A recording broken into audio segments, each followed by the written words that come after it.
Well, are you convinced? I heard some of the groups doing what we did with the very first exercise, that they were playing with offering a conviction approach that they knew wouldn't work and watching the reaction, and then offering one that would and watching the reaction. Content free. So very quickly you can get this information, yes? Also, I would draw your attention to, and I moved these around to show the sequence, I would draw your attention to that you get the representational system in the convincer strategy, but don't they need a representational system to figure out what content? Right, that's what I get at, is that these are all, if you will, operating at the same time, and you can elicit them all at the same time.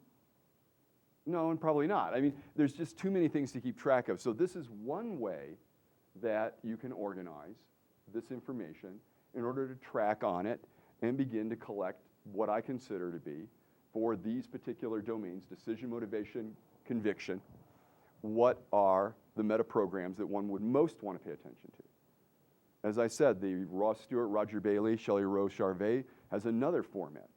Robert Dilts, in his most recent consulting work that he's doing, teaches students yet another reduced set.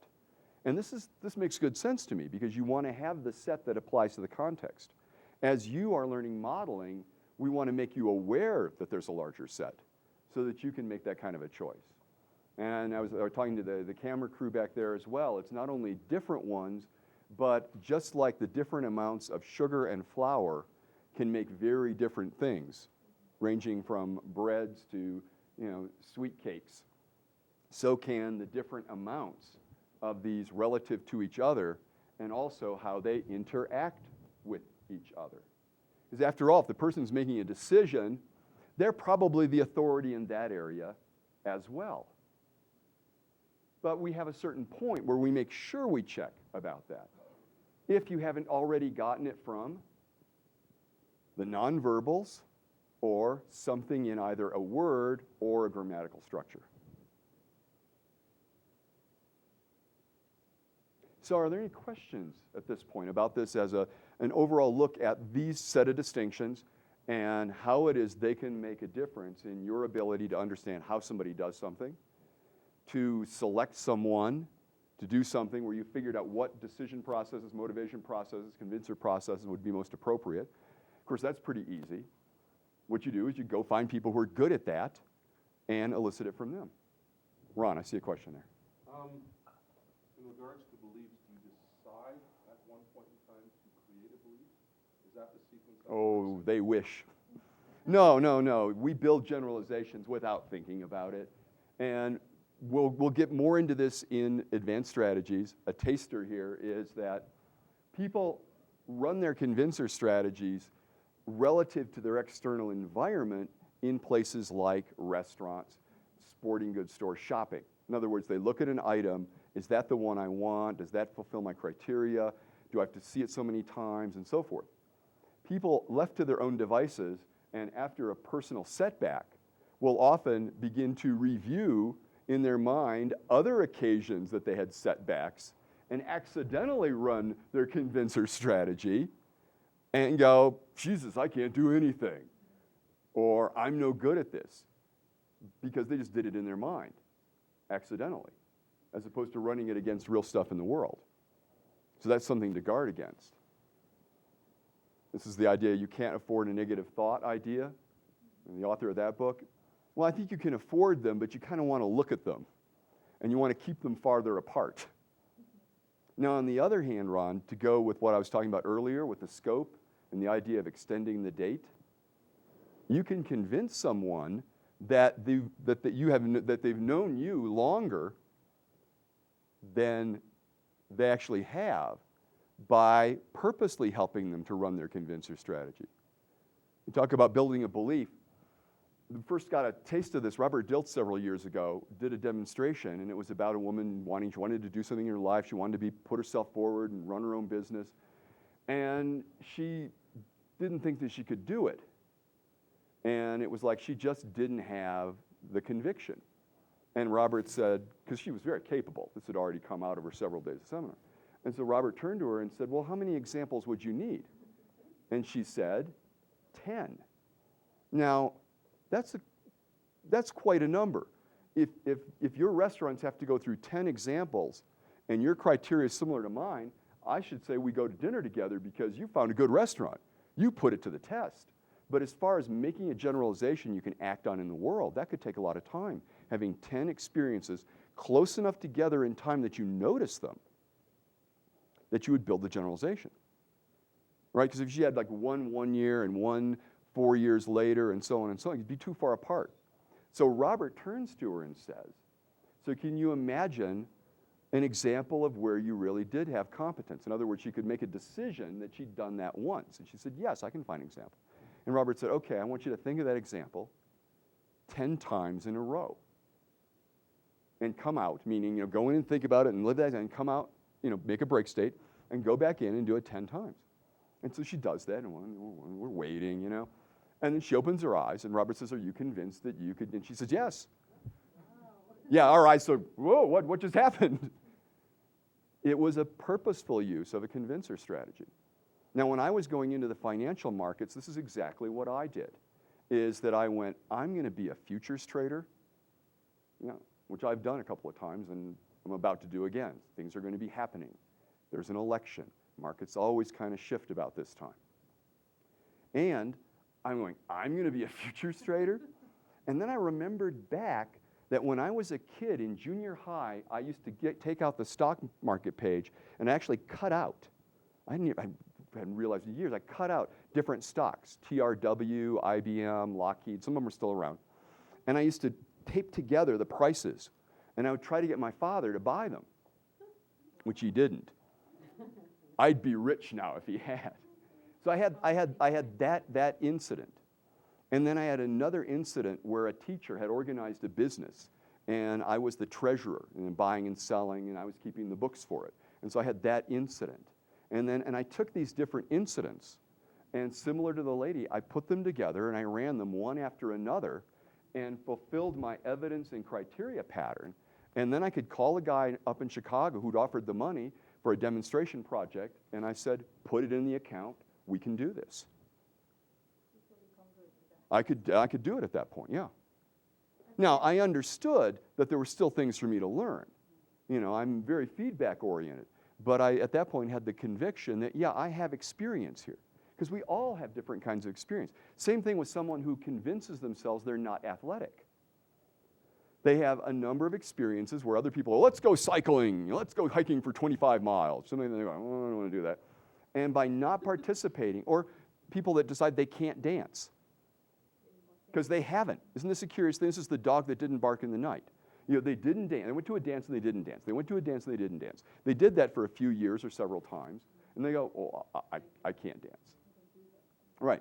Whereas if you turn it the other way, and you go back in your past, either a short distance or a longer one, and you go, well, here's the time that I went hiking as a kid, and this was the summer that I bicycled, and there was the time I did the canoeing or whatever it is, and you put those together close enough in time, and you run the examples either with the number of your conviction or with the amount of time you need, and you become convinced. Well, yeah, I'm kind of athletic. I mean, that's a shift to go from one to the other. And then you can begin to engage the world with a new sense. And of course, as you do that, you're building new examples. And thank you for that, because one of the things that I learned when using timelines the other day is that with my task over there, I was deleting a lot of the examples which would be useful for conviction. Yeah, and again, putting a timeline somewhere can be useful to keep it out of your way. Right, you don't want it right here, and you're kind of going through it, and you're like, oh, this is deja vu all over again. Yeah. On the other hand, yes, some people put the past behind them because they don't want to remember it, and then, as Santayana said, they're destined to repeat it. It's like, wow, man, drinking too much leads to hangovers. When am I going to remember that? Yeah. So there is a whole thing here about how the timeline interacts, how we utilize time, interacts with the submodalities, interacts with the evidence patterning, the way in which we build up a generalization, also called a conviction and also called a belief. Somebody says, I believe I'm athletic. I believe I can do something. Why? Because they've got examples back there. and the examples are sufficient that they've convinced themselves. Yeah.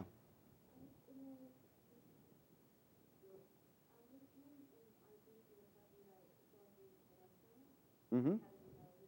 Yeah.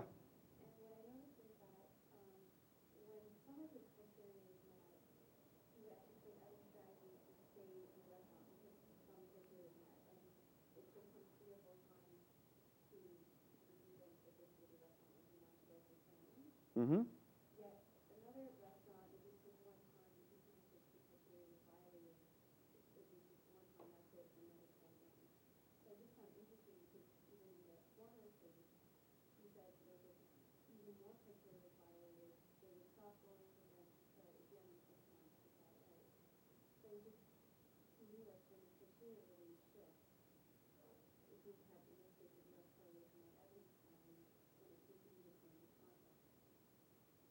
Yes. Well, it's the same context and it's not. Restaurants, but they were different restaurants. And one of the ways to understand context marking, this is again going to the work I'm doing with Steve, is context marking can be done by a sense of what's meta. And you're saying the meta category is restaurants, whereas we actually didn't check with him. And it might be more about a kind of experience is the category. And these are experiences I like, and these are experiences I don't like, and actually might be in different categories. No, I'm just saying that, yeah, I know, it's curious how people put this together. So he's seeking experiences that he wants to enjoy. And he brings criteria to that experience, right?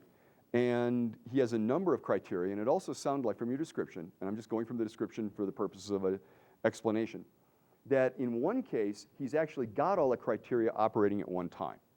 He goes, this restaurant meets a lot of my criteria. In the other case, it sounds like he goes in and he tests for one criteria, then he tests for another one, then he tests for another one.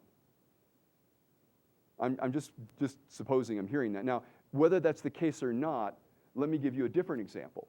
Gentlemen, it's where you see what she looks like, and you like that. And so you go with that, and then you realize, oh, there's more to a relationship than what the person looks like. And then it's like maybe the sound of the voice, or maybe the sound of the voice, or maybe the sound of the voice. And you go, and then you go, okay, so now I'm testing for voice. Oh, but that look, and so then you've got these two, so you're still there. And then, of course, we find out things about people that we didn't want to know.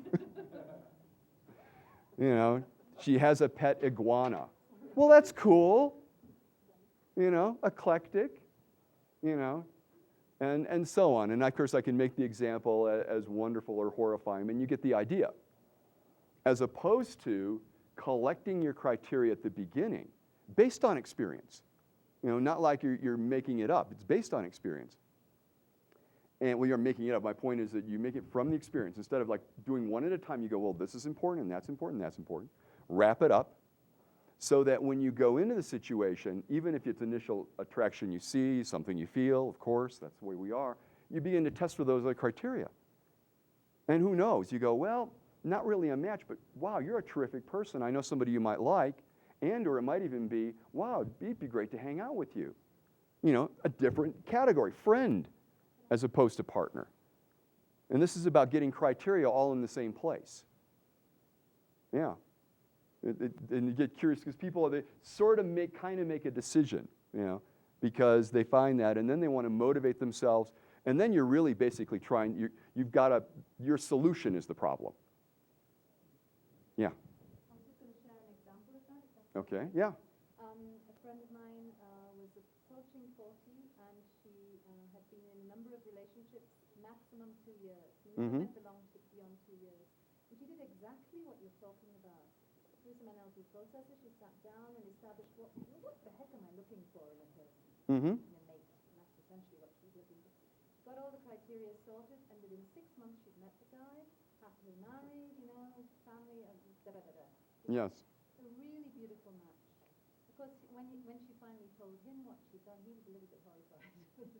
But it worked. It worked really, really well. And it's all in the framing at that point. That's right. It's like, I created this so that I would make sure I only attracted you. That's right. That's what needed to be said. Along that line is in terms of the content. Richard Bandler tells the story of a client where he wanted to get in a relationship, and he knew his criteria fully and completely. He knew what she should look like. He knew how she should dress. He knew what hairstyle she should have. Well, now come on, this is a guy who had a custom-built home. He had a customized van and a customized car. He'd actually designed the kitchen the way he wanted it to be, and now he was ready to get married. He's a very successful California business, and he wanted a customized wife. And he would meet someone that would be pretty close, and he would say, go to this salon and, on me, you know, and go to this clothing store on me, and just pick some things out and just tell them it's on my account. And at first they were delighted. This was a good deal. Thing is, they came out, they found that they didn't really have a choice of the hairstyle. And they went over to the other store, and even if it wasn't the clothes they wanted, this was where they could buy some clothes. And then, of course, they'd come back, and there might be problems with the voice. You know, and so they'd go again, and the guys come to Richard for a solution. Like, what's he going to do here? And Richard says, it's the wrong category. And the guy's like, what?